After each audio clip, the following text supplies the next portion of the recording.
Kevin Sidebottom here, speaker, author, and trainer. And I go around and I teach sales organizations and leadership teams how to build influence, trust, generate sales, and greater profits. Today, let's talk about how to build trust in your teams. Now, in today's video, I'm actually going to go through the overarching thing that will help you build trust, and that's a big right here kind of deal. But I'm also going to give you some tips and tricks on what you can do, whether you're starting out new, and some things that will help you as you're longer in your teams and been around them for a while. So let's get into this. The first thing we need to talk about is the overarching concept about building trust. Now, every time we meet with somebody, they're asking themselves 3 questions, which comes back from the good old dark ages of us having to know who we're working with, so that way we could, go kill and hunt and bring something back to eat so we didn't starve to death. And it's, do I like you? Do I trust you? How can you help me? Today in business and in all of our relationships, we still need to focus on that because people are asking those questions in about 7 seconds to understand if they can trust us and they like us. So we need to understand why and how that's going to help us.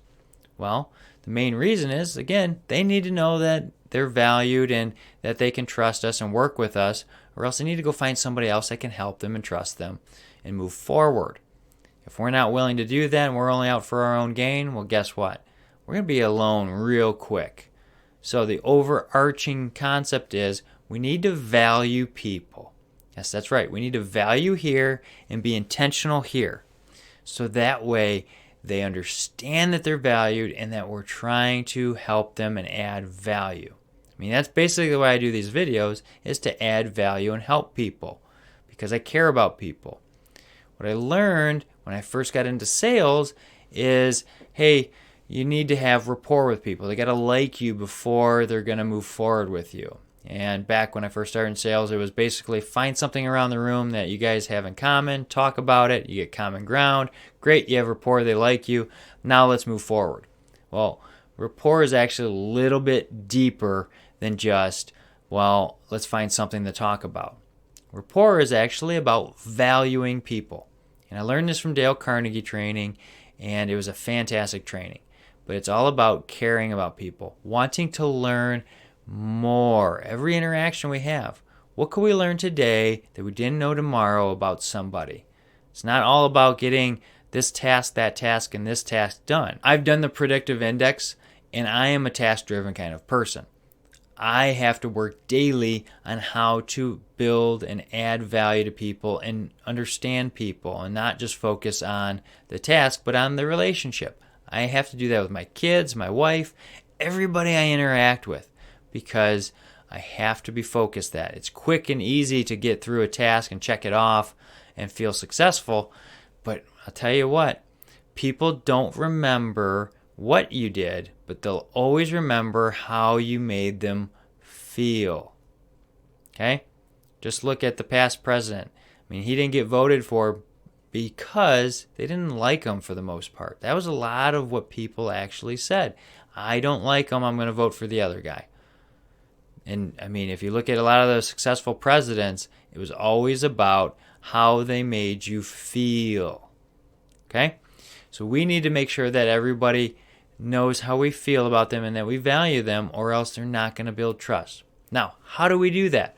Well, I always recommend doing at least one training a year with your team together, because it builds, collaboration and relationships when people are off on an island together and working together. You're going to learn more about people. You're going to understand them, what makes them tick, and you're going to have this relationship.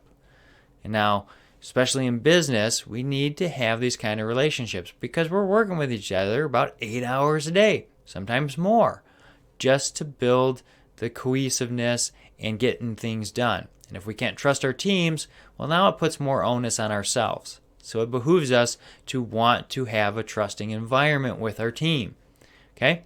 So we want to go off and we want to have a working relationship with everybody that we can build on. And again, The trainings are beneficial because everybody's going to throw out some other ideas, we're going to learn about each other, and we're going to build relationships. The second thing I recommend is to read books together.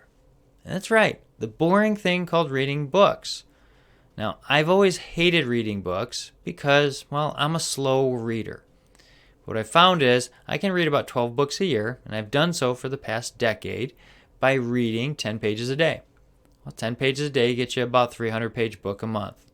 So we can do that. Now, in a team environment, maybe it's once a quarter, and we talk during our weekly meetings for about 5 or 10 minutes what we're learning about the book and stuff. Because if somebody adds something, you go, wow, that was kind of insightful. That's automatically going to start building trust, going, wow, that was actually helpful. And they're going to share tips, and you're going to share tips, and it's actually going to help everybody grow. And when everybody grows together, they grow closer to each other, and they can rely on each other. Builds trust. So again, something simple like reading a book together, not like, the book clubs that you always hear and laugh about that have the memes about them just drinking wine and, not really talking about the book. Actually be focused on learning together. So you got to read the books. But I always recommend growing. Now, if you have a team that's been around for a long time, well, we can do things like Operation Adventure. Now, that's basically a training that you go in with your team for all day, and it takes people and put them in outside their comfort zones. Whether it's walking around a cable wrapped around trees together as a team, walking around getting everybody to the end area, or maybe it's some different events you have to do or some puzzles you have to work through. But we have to work together, because when we start looking at everybody's strengths, well, now in a team we go, wow, you're really strong here in this area. Let's have you lead this. Where I'm strong over here, I'll lead this part. And people start working together. And I mean, at the very beginning, it always is like a big dumpster fire. So don't be, scared about it. But at the end, people start going, wow, this really helped. We used to take people up about 25 foot off the ground doing obstacles together.